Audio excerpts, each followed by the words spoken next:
Em 1973, a misteriosa morte do ator Bruce Lee foi vista como uma dessas fatalidades que costuma atingir grandes estrelas da cultura pop. Sim, este seria mesmo o caso se 20 anos depois o ator Brandon Lee, o filho de Bruce Lee, não tivesse morrido também em circunstâncias misteriosas. Uma das teorias da conspiração mais antigas e complexas de Hollywood sustenta que as tragédias de Bruce e Brandon estariam interligadas de alguma maneira. Há quem cogite a ideia de que a família Lee sofra de algum tipo de maldição, e tem quem jure que as muitas coincidências seriam as provas de que pai e filho morreram pelas mãos de um mesmo grupo criminoso. Dá para acreditar em alguma dessas coisas? É o que eu vou discutir neste Mitos do Pop.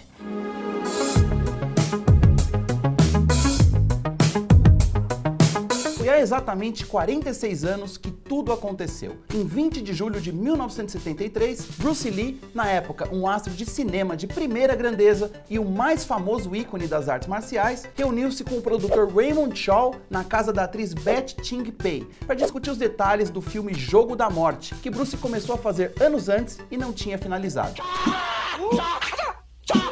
A reunião acabou e o produtor foi embora. Logo depois, Lee começou a reclamar de uma forte dor de cabeça. Beth ofereceu a Bruce um remédio, o analgésico Equagesic, que ele tomou e foi se deitar. Às 9 horas da noite, o produtor Shaw telefonou para perguntar por que os dois não haviam aparecido para um jantar que estava marcado. Beth estava em pânico e respondeu que ainda não havia conseguido acordar o Bruce. O ator foi socorrido tarde demais e chegou morto ao hospital. Na época, foi muito questionado o porquê de Beth não ter chamado ajuda quando percebeu que Bruce não estava acordando. Ela também não soube explicar por que o Bruce aceitou tomar o remédio, mesmo sabendo que a substância não reagiria bem se fosse misturada a outras medicações que ele tomava. You take the red pill. As investigações não foram unânimes em determinar a causa do edema cerebral que matou Bruce Lee, e isso passou a levantar dúvidas de que talvez não tenha sido um mero acidente. Nos bastidores, passou a se especular que a morte tenha tido o envolvimento de integrantes de uma facção da máfia chinesa, que estariam ressentidos com o fato de o astro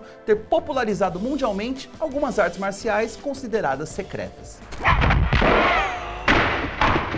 Só que, é claro, nada disso ficou provado. E desde então, Bruce Lee continua a ser um ícone cool ainda maior do que quando estava vivo. Prova disso é a representação dele em Era Uma Vez em Hollywood, o filme mais recente de Quentin Tarantino.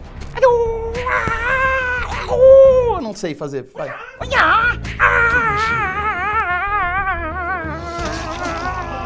Quase 2 décadas depois, em 31 de março de 1993, uma outra morte trágica comoveu o mundo do cinema. O ator Brandon Lee, filho de Bruce e que tinha 8 anos na época da morte do pai, estava atuando em uma cena do filme O Corvo. Logo depois do grito de ação do diretor, Brandon foi atingido por uma bala de um revólver cenográfico que deveria estar descarregado. A cena em questão retratava justamente o momento em que o protagonista é baleado e morre para se transformar no corvo. Só depois do grito de corta que todos perceberam que Brandon não estava fingindo. Ele estava jogado no chão, sangrando por um ferimento na barriga. O negócio é que a arma usada na cena não deveria conter balas reais, mas a equipe de produção do filme não se deu conta de que havia um projétil falso dentro do tambor. A velocidade do disparo feito a curta distância, menos de 5 metros, fez com que o efeito fosse parecido com o de uma bala normal. Depois de 6 horas sendo operado, Brandon Lee acabou declarado morto. Mas ninguém ali foi responsabilizado pelo que aconteceu. A investigação concluiu que havia sido um acidente fatal. Só que os teóricos da conspiração, sempre eles, enxergaram muitas pontas soltas nessa história. Vamos a elas.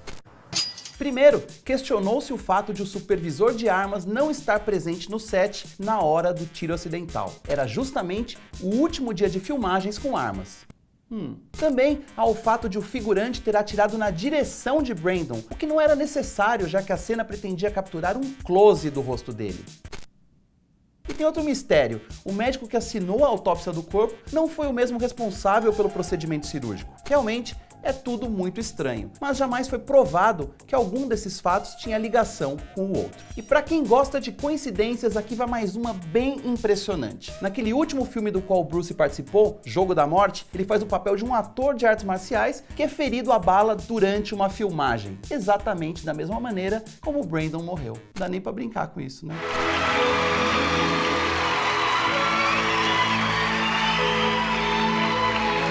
vamos às teorias, porque é disso que você gosta e eu também. Uma das mais populares na internet aposta que a mesma máfia chinesa que acabou com a vida de Bruce Lee também teria matado Brandon 20 anos depois. O motivo? Impedir que outro ator de sobrenome Lee despontasse como um astro global. Existe outra hipótese que envolve o nome da Tríade, uma organização criminosa chinesa ligada à indústria do entretenimento. Esse pessoal teria se vingado de Bruce em 1973 porque ele teria se recusado a atuar nos filmes apoiados pelos bandidos. Essa vingança seria algo tão forte que teria se estendido ao Brandon mesmo 2 décadas mais tarde. Fala-se também sobre o envolvimento das máfias italiana e japonesa nessas mortes. Mas talvez a teoria mais bizarra é a que diz que tudo é obra de forças sinistras maiores. Ou seja, existiria uma maldição fatal que ataca todos os homens da família Lee e que também teria atingido o pai de Bruce, avô de Brandon, que também era um ator. Ah, desculpa, mas nesse tipo de coisa eu não acredito não.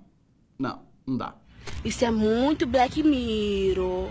Bem, mas não houve provas conclusivas sobre qualquer uma dessas especulações. Então só dá mesmo para dizer que tudo não passou de uma incrível e infeliz coincidência. E por falar nisso, segura mais essa. O filme Jogo da Morte acabou sendo finalizado após a morte de Bruce, com cenas de outros filmes, a utilização de dublês e até um display de papelão. E adivinha só, aconteceu a mesma coisa com Brandon e o Corvo. Sem o seu protagonista, as filmagens foram concluídas com a utilização de um dublê e muitos efeitos especiais. O Corvo foi lançado em 1994 e foi um grande sucesso de bilheteria. Claro, havia o fator mórbido por trás disso, mas também não dá pra negar que é mesmo um filme muito legal, que merece o status de cult que carrega até hoje. A gente pode até imaginar que se não tivesse morrido desse jeito trágico, talvez o Brandon Lee pudesse ter experimentado algo próximo do sucesso que seu pai teve em vida. Mas esse vai ser mais um mistério que vai ficar sem resposta. E esse foi mais um episódio do Mitos do Pop. Não esqueça de deixar o seu like, compartilhar com os amigos fãs de Bruce Lee e fique ligado para não perder nenhum vídeo do Adoro Cinema. A gente se vê na semana que vem. Tchau!